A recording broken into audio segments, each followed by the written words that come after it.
அம்மையப்பர் திருவடிகளே சரணம். அனைவருக்கும் வணக்கம். நீங்கள் பார்த்துட்டு இருக்கிறது ஸ்ரீலலிதா சரணம் யூடியூப் சேனல். நான் உங்கள் சிவசங்கர். இன்றைக்கு கந்தசஷ்டி முதல் நாள், முருகப்பெருமானுக்கு உகந்த நன்னாள். இந்த நன்னாளில் நம்ம தெரிஞ்சுக்க இருக்கிறது நமக்கு இருக்கிற பயம் போக்குற முருகப்பெருமானுடைய ஒரு எளிமையான தியான ஸ்லோகம். இது வேத ஆகமத்தில் குறிப்பிடப்பட்டிருக்கு. இப்போ நம்ம அந்த தியான ஸ்லோகத்தை ஸ்க்ரீனில் பார்த்து தெரிஞ்சுக்கலாம்.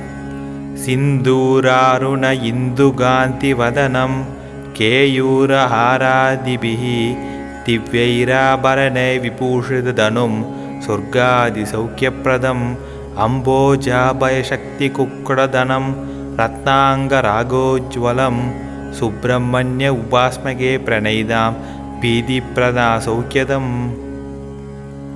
லைக் பண்ணுங்கள், ஷேர் பண்ணுங்கள், சப்ஸ்கிரைப் பண்ணுங்கள். மறக்காமல் பெல் பட்டனை ப்ரெஸ் பண்ணுங்கள். இந்த வீடியோ பார்த்ததுக்கு நன்றி.